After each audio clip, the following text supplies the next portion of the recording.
Aujourd'hui, j'ai fait une erreur, je ne toucherai plus jamais une Nintendo Switch. Ma famille ouvre habituellement les cadeaux le matin de Noël vers 8h, mais cette année, ma mère travaillant, nous avons dû commencer à 6h30, je sais, c'est aussi horrible que ça en a l'air. Aujourd'hui, mon frère et moi sommes en âge de comprendre le processus du Père Noël. Cependant, nous avons une sœur plus jeune qui y croit encore totalement. Elle a fait la liste, sorti les biscuits, etc.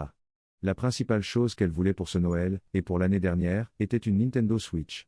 Je ne sais pas grand-chose à ce sujet, si ce n'est qu'elle est chère et qu'elle pourrait réaliser le vœu d'un enfant pour Noël. Il est donc minuit et ma mère et moi sommes en train d'emballer les cadeaux pour tout le monde et de vérifier la liste pour s'assurer que rien n'a été oublié. Tout le monde s'est endormi. C'est alors que nous tombons sur la Nintendo. Ma mère me demande où elle est, je n'en ai aucune idée. Je vais demander à mon père, il n'en a aucune idée. Tous les membres de ma famille n'en ont aucune idée. Nous commençons tous à fouiller la maison de fond en comble. Chaque coin, chaque tiroir, chaque cachette. Même les bouches d'aération ? Le temps passe, nous cherchons toujours, il est 2h du matin. Nous aurions dû nous endormir il y a 1 heure. Ma mère doit se réveiller dans 4 heures pour se préparer à une journée de travail et être avec nous pour les cadeaux. Elle pleure, mon père est furieux, je suis nerveux. J'envoie mes parents au lit et je leur dis de me laisser faire. Je ne sais toujours pas pourquoi j'ai dit ça. Je reste donc debout, toujours en train de chercher. Il est maintenant 4 heures du matin. Je suis prête à m'évanouir. Je décide d'écrire moi-même la lettre du Père Noël. En disant ce qui suit. Cher-bas. J'ai essuyé une grosse tempête au milieu de la nuit et j'ai perdu Dasher et 60% de mes cadeaux. Attendez-vous à une livraison de la part des elfes dans les prochains jours. Je cherche donc les magasins où je peux acheter cette Nintendo Switch, bien sûr ils sont tous fermés à 4 heures du matin, mais ils sont aussi fermés toute la journée pour Noël. Maintenant, je suis en train de boguer, je décide de laisser la note faire sa magie, et de prier pour trouver une Nintendo Switch à acheter une nouvelle fois. Le matin de Noël arrive, elle lit la note, elle flippe que le Père Noël ait pu arriver dans une si mauvaise tempête. Mais elle panique aussi à l'idée que Dasher soit en liberté. J'essaie de la calmer, mais elle continue à crier que le Père Noël ne peut pas voler sans tous ses rennes et qu'il a probablement disparu. Si vous avez déjà vu Christmas Chronicles, elle a parfaitement compris. Enfin, nous ouvrons le reste des cadeaux. Nous finissons les cadeaux, ma mère part travailler, ma sœur joue avec ses affaires et je regarde mon nouveau bling bling. Je me souviens alors que mon vernis à bijoux était dans le coffre de la voiture, je ne sais pas pourquoi, ne demandez pas. J'ouvre le coffre et la voilà. La console Nintendo. Assise juste là. Elle me regarde fixement. Je me mets à pleurer de joie. Je n'ai plus à dépenser 300 € pour une console et des jeux. Je l'emballe instantanément et le laisse sur le banc avant. Je monte à l'étage, j'émets un bruit de sabots de cheval sur mon haut-parleur et je fais un grand bruit. Qu'est-ce que c'était ?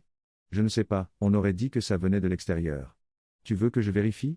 Moi si. C'est Dasher. C'est obligé. Il l'a. Elle court aussi vite que je l'ai jamais vue descendre les escaliers et ouvre la porte d'un coup sec. Avant même de voir le cadeau sur le banc, elle va regarder sur le toit pour voir si Dasher est là. Lol. Finalement, elle tombe sur le cadeau emballé sur le banc. Elle l'attrape, court à l'intérieur, l'ouvre et pleure. Le Père Noël écoute vraiment. Ma sœur et puis j'ai pleuré. Encore une fois. Parce que j'étais tellement soulagé que ce soit fini. En fin de compte, elle était heureuse, j'étais heureux, mes parents étaient furieux de l'avoir laissée dans un endroit aussi stupide, et Noël était encore plus amusant pour ma sœur. Je ne toucherai plus jamais une Nintendo Switch. Eddie, je comprends que les gens disent qu'ils croient que c'est une histoire inventée. J'aimerais que ce soit le cas. Je n'avais pas prévu et je n'aimais pas subir ce stress au début, mais à la fin, cela en valait la peine. Je suis la sœur aînée de cette famille et je pense qu'il est important de maintenir sa croyance. Notre famille se réjouit de la voir si enthousiaste à l'idée du Père Noël. C'est la première fois que je poste sur Reddit et je n'avais aucune idée que cela prendrait une telle ampleur. Je les lis tout le temps avec mon petit ami, en particulier cette communauté, et j'ai décidé que cette histoire valait la peine d'être partagée. Merci à tous ceux qui m'ont envoyé des vœux de Noël. Que Dieu vous bénisse et joyeux Noël. Trop long. Nous avons perdu le cadeau de Noël le plus désiré de ma sœur, nous avons perdu la tête à le chercher et il s'est retrouvé dans le coffre de la voiture.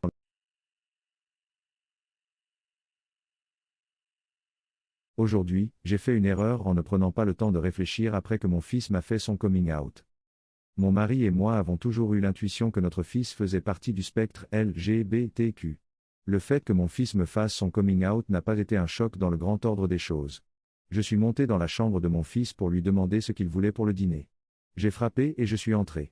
J'étais fatigué après le travail et je n'avais pas vraiment le temps de réfléchir. Il m'a simplement dit, « Maman, je suis gay. » Pour une raison ou une autre, je n'ai pas compris qu'il venait de me dire quelque chose de si important pour lui. Je ne sais pas quelle partie de mon cerveau a pensé que c'était une bonne idée, mais j'ai dit, « Ok, tu veux de la pizza pour le dîner ?